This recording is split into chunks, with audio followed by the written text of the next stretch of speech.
Scuttlebutt listeners, thank you again for joining us. Day 2 of our harassment package of Modern Day Marine. I'm here with William. Howdy. And this is actually very, very exciting. We are here with Commander, recently retired, Becky Calder. Thank you so much for being here. You are so welcome. I'm thrilled to be here. I am going to spend the next, what could be like the entire episode, but just about 30 seconds embarrassing you relentlessly. Okay, I'm ready. So recently retired Commander. Yes.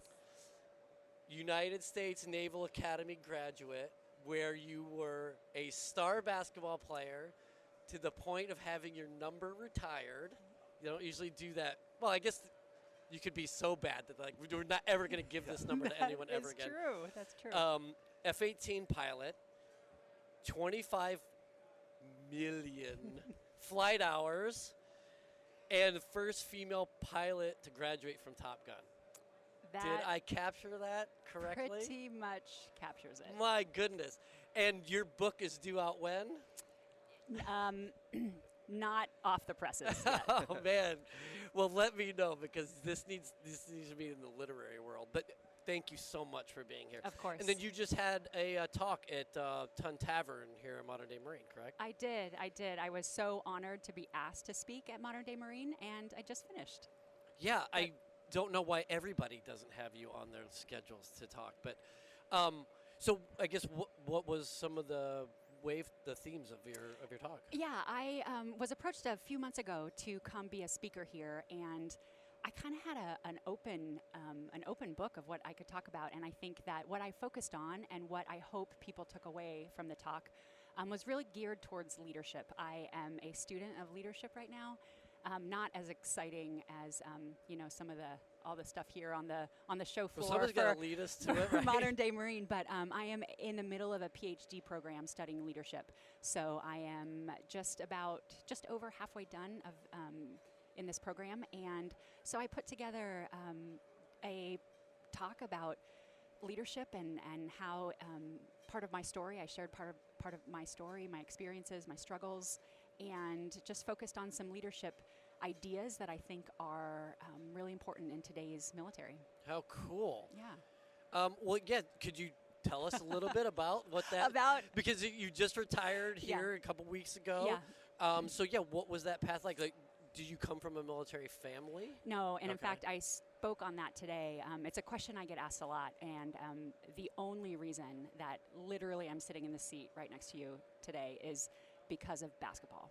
So I was recruited by the Naval Academy to play basketball. Yeah. I had no family in the military, no military, history.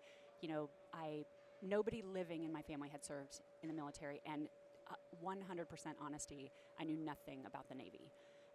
But the Naval Academy recruited me, and I decided to give it a shot. I said yes, and I went to the Naval Academy. That's fascinating, because, I got to imagine that they weren't the only school beating down your door. What was it about the Naval Academy? Annapolis is beautiful and all. It is beautiful. If you don't come from a military family, it seems like there's other places to play basketball. It's not the most traditional college lifestyle, to say the least. It's not. Right. I am actually from a small town in Washington State, and my sisters and I we all went to boarding school on the East Coast. Okay. So I sort of spent 4 years on the East Coast, and as I remember, it was a long time ago. You forgot to put how old I was in that intro, but I think I said 25 years old, right? 25. I just turned 25. Yeah, you joined when you were 5 years old, and you retired at 25. Amazing. And so this was a long time ago, but truly, I had a dream of playing Division I basketball. I also wanted to play in the WNBA, but that's a time for another podcast, maybe another story. But we'll definitely have you back on. It was basketball, and the academy. There was just something about it, about the challenge. It's unique. It's a place of beauty, as you said. It's a place. I can now look back. It's a place of leadership, of honor, of all of the things. Mm-hmm. It's all those things and more.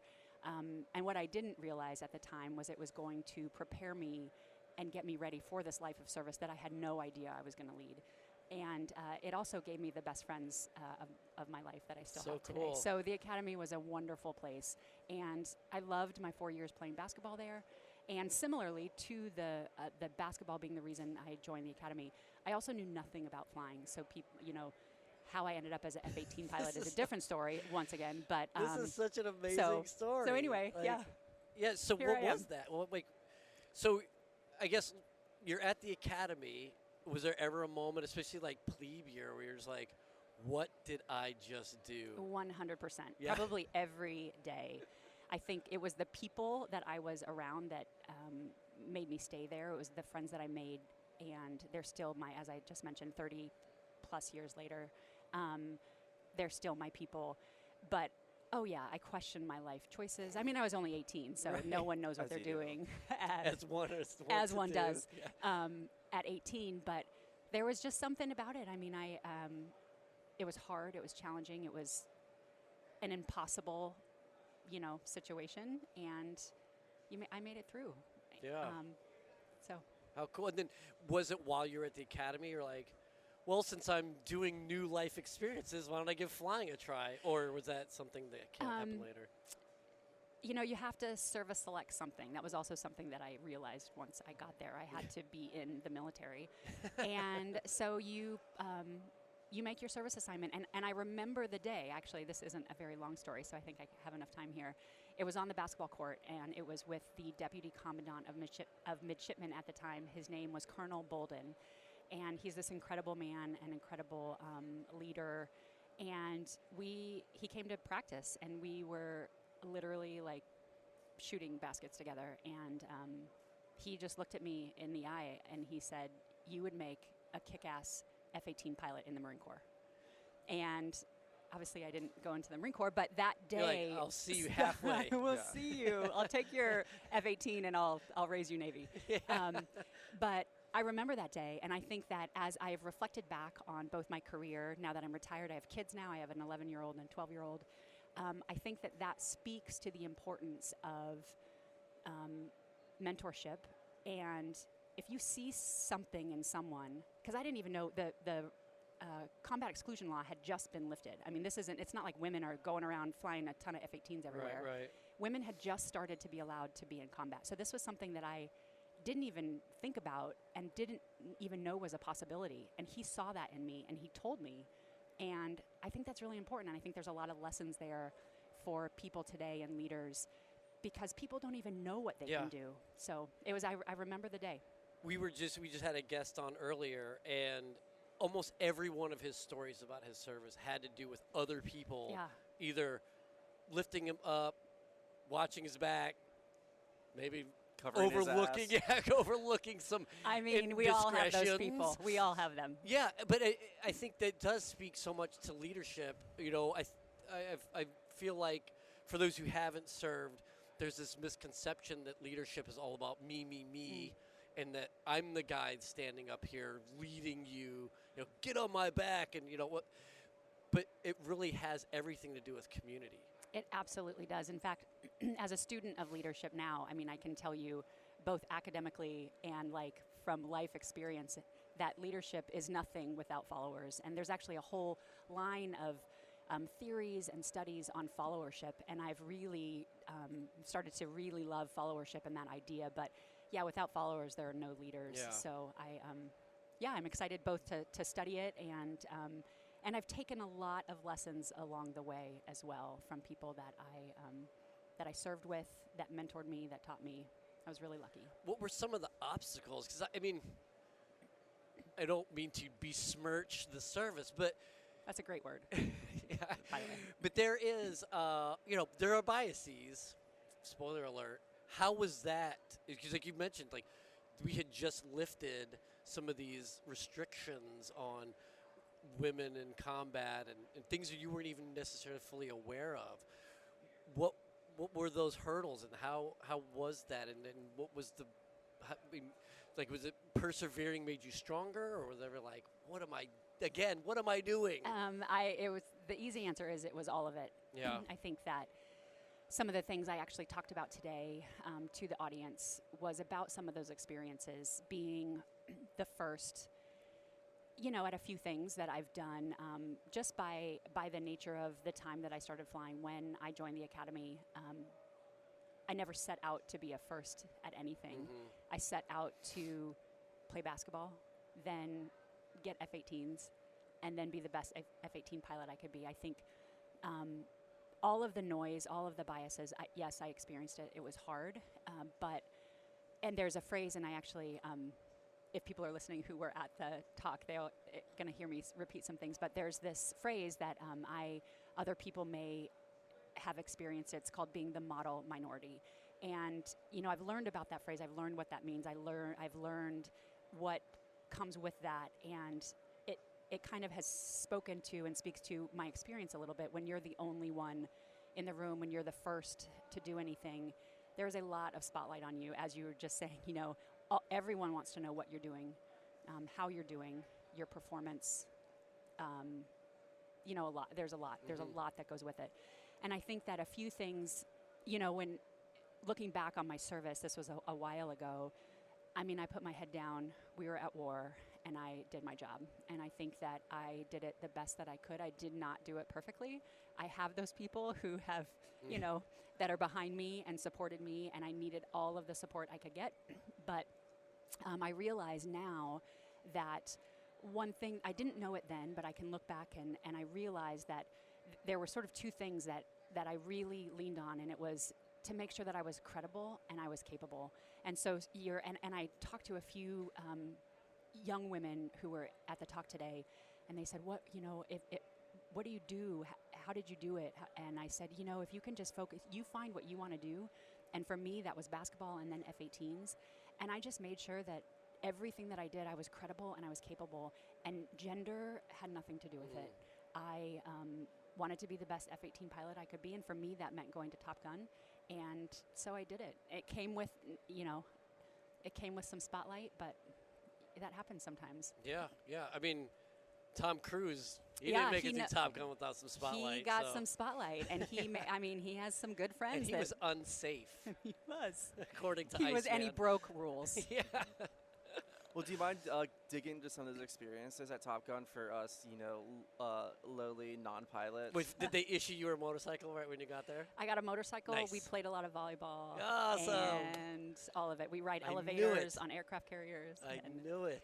I actually had a couple questions today about the movie, and the movie was great. My family and I went to go see it, and we loved the second movie.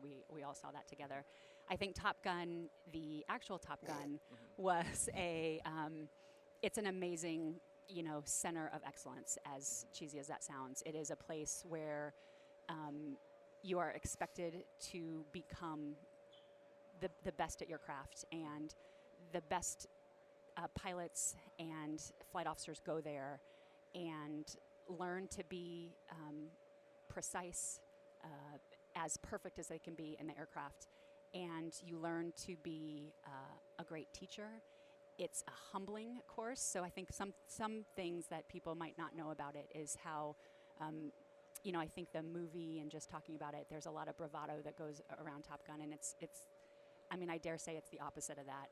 You are so humbled when you go there because you realize how much you have to learn, and you learn to become an instructor. And that was my experience at Top Gun, and I had a great experience. One of my Top Gun instructors, who is a one-star general right now, was in the audience today for my talk. So that was cool. Brought full That's circle. awesome. Yeah, that's great.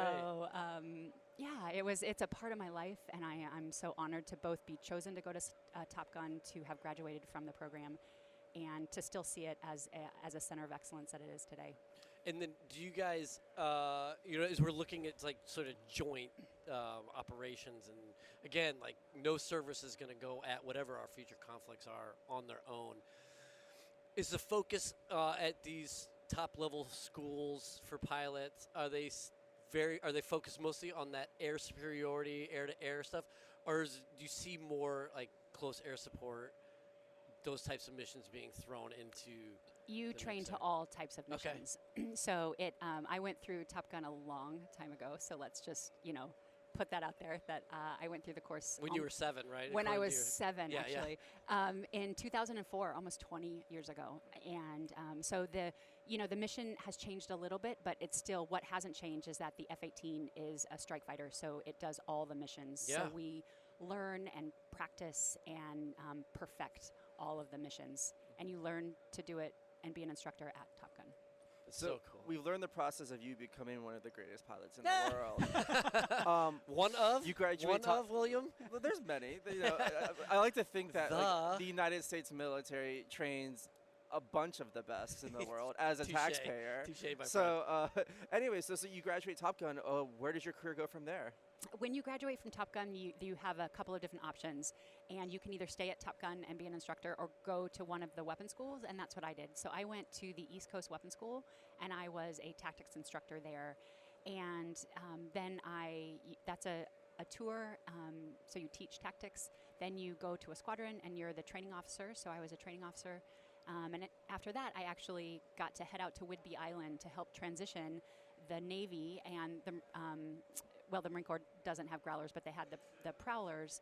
We were transitioning to the E-18G, the Growler. So I got to help transition the service to a new platform, which was a pretty incredible experience. And then, you know, how long do we have? Because then I got married.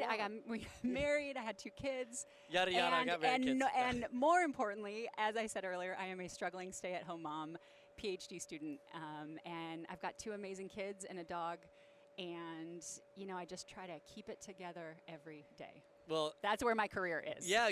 So. And my hat's off to you, because it's going to be an entirely different fight. My wife just left her law practice to homeschool our boys, and so it is a fight of a different kind. It is the hardest thing I've ever done. And I've done a few hard things. I know you got to get going, and I really appreciate you being so generous with your time, but I got to ask you, what was your call sign and how did you get it? My call sign was Sam. My last name used to be Adams. I went to school on the East Coast, and there may or may not be a few pictures of me drinking Sam Adams beers, but that's it. He's a drinker? Sam Adams a drinker? Well, I didn't maybe. realize. Maybe. But that's awesome. That's That's so cool. I love the pilot call sign stories, because it's Great. never awesome. No. And if it's awesome, then it's even worse. No, how you but got mine is pretty boring because Adams, Sam Adams. So That's it. American. That's It's patriotic. it. Yeah, very I love patriotic. It. I love it. Yeah. So do you have any like social media plugs or anything you like to get out there to our audience where they can find you? Or are you going to try to hide? It's whatever. So that's so funny because I was asked that too. I'm not on social media, so I have nothing. Good for I have you. nothing to pass. I have nothing we to are going share. to direct listeners to the MCA website. Yep.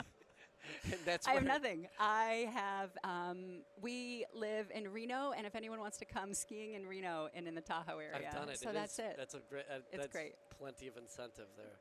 Well, Becky, thank you so much for taking the time to be here. This is really great. I honestly, I'm not. This is with all sincerity, like very honored to have spent some time with you today. This is so great. Totally my pleasure. Thank you guys for having me. I'm truly so excited to be involved in this. It's my first Modern Day Marine, and just the excitement, the people that are here, the Marines that are here. It's awesome. So thank you for having me. Absolutely. Actually, you know what? For your contact info, we'll give them Marta's. Give them Yeah, them yours. Give them your Well, wife's. yeah. Give them your wife's. Yeah. How about that? Well, Becky, thank you again so much. This was awesome. You are so welcome. Thank you. Scuttlebutt is a production of the Marine Corps Association.